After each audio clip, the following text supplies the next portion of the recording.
দেখো বন্ধুরা, চলে আসলাম একটা ড্রেস চেঞ্জের ভিডিও। তোমরা অনেকটা রিকোয়েস্ট করেছো বৌদির ড্রেস চেঞ্জ করার ভিডিও করো। না বৌদি, কার কপাল এত খারাপ যে মিয়া খলিফা ছেড়ে যে বুর্জ খলিফা দেখতে চেয়েছে? বলো তো বন্ধুরা, এটা কি? ওটা হচ্ছে তোমার দাদুর বিচ্ছি, যে আনফান জ্বরে হারিয়ে গেছিল। আমি ভিডিও করতে করতে ডিম বেড়ে ফেলেছি, দেখো 4টে ডিম। কি করব? বেশি কিছু করতে হবে না বৌদি, ডিমটা যেখান থেকে বেরিয়েছিল রিটার্ন টিকিট করে সেখানেই ঢুকিয়ে দাও।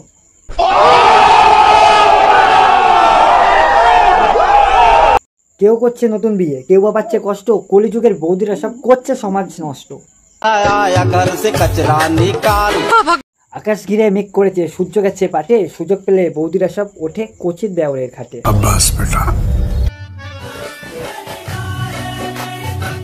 নমস্কার বন্ধুরা, আছেন কেমন আপনারা? তো আজকে চলে এসেছি কিছু বৌদি বাজি করতে। তো কথা না বাড়িয়ে চলো ভিডিওটা শুরু করা যাক। সাপকে যদি দুধ খাও, সে তো খাবার শেষে গর্তে ঢোকার জন্য লাফালাফি করবে। দেখো মামনি, সব সাপ দুধ খাওয়ার পরে গর্তে যাওয়ার জন্য লাফালাফি করে না। আর তোমার যা গর্ত, ট্যাংরার থলিতেও বোধহয় অত জায়গা নেই। হ্যালো গাইস, তোমাদের কাছে এরকম চার্জার আছে?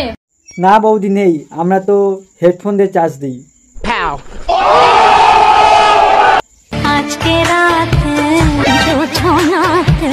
আরে বৌদি থাক থাক, জানি খালি ডিটারজেন্ট দিয়ে কালকে বগল পরিষ্কার করছো, তাই বলে কি সবাইকে দেখাতে হবে?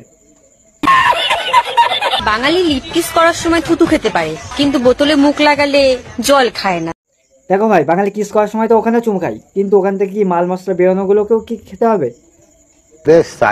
দেখো ভাই, বৌদির লজিকে যদি পৃথিবী চলতো তাহলে সবাই শৌচালয় নয়, সবার মুখেই মুতে দিত। দেখো ভাই, এখন একটা খেজুর গাছে যতটা রস পাওয়া যায় না, একটা বৌদির কাছে যতটা পাওয়া যায়। তাহলে কি ধরো, দাদুর বিচ্ছি? শখের মানুষ ত্যাগ করেছি বস, মনটা তো পাথর হবে। আরে বৌদি এমন করছো কেন? সকালে হাগা হয়নি? লাল সুতোর বিড়ি খাওনি?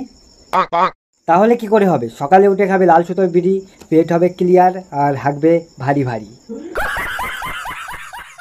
ছেলেদেরকে বলছি, মেয়েদের দিকে তাকালে মেয়েদের কি সবার আগে দেখো? দুল, কানের দুল।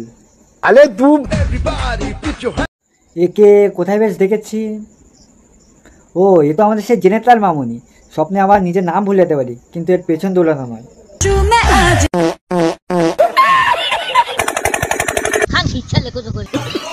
ছেলেদের হাতের মধ্যে কিছু তো একটা আছে, না হলে ছোট লেবুকে কিভাবে ডাব করে ফেলে? দেখো মামুনি, সবসময় যে লেবুকে ডাব করার পেছনে ছেলেদের হাত থেকে তেমনটা নয়। কিছু কিছু লেবু নিজে থেকেই ডাবে রূপান্তরিত হয়। That is call self satisfy. ছেলেরা যতই ফর্সা হোক না কেন, একটা জিনিস সবসময় কালো থাকবে। মেয়েরা যতই পরিষ্কার হোক না কেন, তাদের একটা জিনিস সবসময় কালো থাকে, ইয়ে মানে ছায়া। আর তোমরা যেটা ভাবছো সেটাও। হাই বন্ধুরা, তোমরা প্লিজ আমাকে এইভাবেই সাপোর্ট করতে থাকো। বলছি বৌদি, তুমি এমন কি মহান কাজ করো যে তার জন্য তোমাকে সাপোর্ট করতে হবে? বলছি বৌদি, সোশ্যাল মিডিয়ায় এসে তুমি এমন পুষ্পাকামও করবে আর মানুষ তোমাকে সাপোর্ট করবে? গরম ভাতে বেগুন ভাজা লিখার চাই দাদা, তোমাদের মতন বৌদিরা সব জ্যান্ত নোংরা চোদা।